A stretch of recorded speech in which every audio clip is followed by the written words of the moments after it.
कधी कधी काय होतं, घरामधील सगळ्यांचाच उपवास नसतो आणि एखाद्या गृहिणीचा किंवा एखाद्याच व्यक्तीचा जर घरामध्ये उपवास असेल तर बाकी सगळ्यांचा स्वयंपाक केल्यानंतर व उपवासाचे पुन्हा पक्वान्न तयार करण्यासाठी खूप कंटाळा येतो.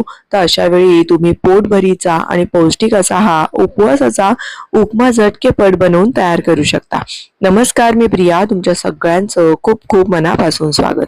सर्वप्रथम आपल्याला एखादी जाड तळाची कढई ठेवायची आहे आणि या कढईमध्ये आपल्याला साधारण फक्त एक पळी किंवा 1 टेबलस्पून इतकंच तेल किंवा तूप घालायचं आहे. तेल चांगलं गरम झालं की मग यामध्ये अर्धा चमचा इतके जिरे घातलेले आहेत. आवडीप्रमाणे हिरव्या मिरच्यांचे तुकडे किंवा हिरव्या मिरच्यांची भरड घातलीत ना तरीही चालेल. आणि अगदी थोडेसे म्हणजे मुठभर इतके मी शेंगदाणे घेतलेले आहेत. तुम्ही तुमच्या आवडीप्रमाणे कमी अधिक प्रमाण शेंगदाण्यांचं केलं ना तरीही चालेल. किंवा जर तुम्हाला यामध्ये काजूचे तुकडे घालायचे असेल तरी सुद्धा तुम्ही यामध्ये घालू शकता. आता हे शेंगदाणे मस्त असा रंग बदलेपर्यंत चांगले परतून घ्यायचे आहेत. शेंगदाणे ना हलकेसे असे फुटल्यासारखे दिसतात, त्याचा रंग सुद्धा बदलतो आणि साल बघा हे असं तडकतं, साल सुद्धा असं विलग व्हायला लागतं. हे असं झालं की मग आपले शेंगदाणे व्यवस्थित भाजून झाले आहेत असं समजावं. आता तुम्हाला किती लोकांसाठी उपमा बनवायचा आहे त्या अंदाजाने तुम्ही वरई किंवा हे वरी तांदूळ किंवा कोणी याला भगर म्हणतात ते घ्यायचे. मी अगदी छोट्या वाटीने 1 वाटी इतकं हे भगर घेतलेली आहे. आणि आता ही भगर आपल्याला चांगली अशी तांबूस रंगावर परतून घ्यायची आहे.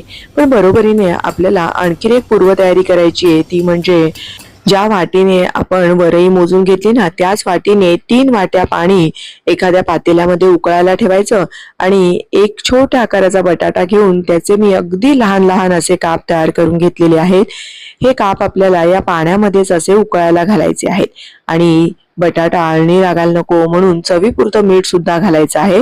तुम्ही याऐवजी लाल भोपळ्या जर खात असाल उपवासाल तर लाल भोपळ्याचे काप किंवा रताळ्याचे काप असे घातलेत आणि हे उकळायला जरी ठेवलत ना तरीही चालेल. झाकण ठेवून उकळायला ठेवायचं म्हणजे बटाटा व्यवस्थित शिजतो. आणि आपण उपम्याला लागणारं संपूर्ण मीठ त्या पाण्यामध्ये घालून घेतलं आहे. म्हणजे आता आपल्याला इथे वरईमध्ये अजिबात मीठ घालण्याची गरज नाही.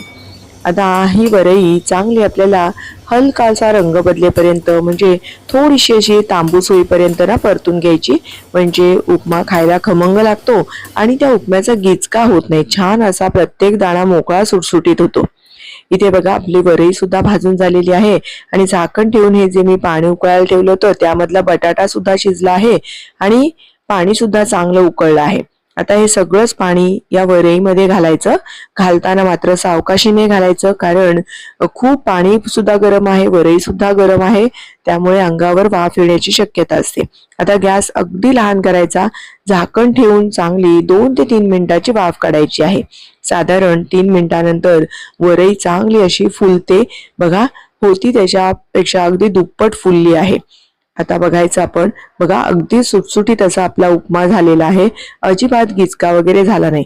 जर तुम्हाला यापेक्षा सुद्धा मऊ उपमा आवडत असेल किंवा असा दाणेदार मोकळा सुटसुटीत आवडत नसेल तर मग मात्र तुम्ही आणखीन अर्धी वाटी पाणी जास्तीचं उकळायला ठेवलत ना तरीही चालेल. पण फार अगदी चिकट आवडत नाही आमच्याकडे म्हणून मी 3 वाट्या पाणी इतकंच घेतलं होतं.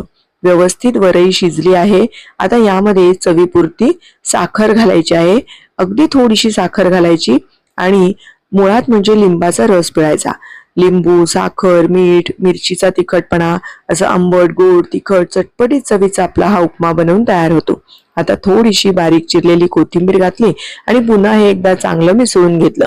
म्हणजे यामध्ये घातलेली साखर सगळीकडे व्यवस्थित मिसळली सुद्धा जाईल आणि ती वितळली सुद्धा जाईल. म्हणजे अगदी छान अशी चव येईल. आपला अगदी झटकेपट म्हणजे अवघ्या म्हणतात ना 5 मिनिटामध्ये आपला हा वरईचा उपमा बनवून तयार होतो.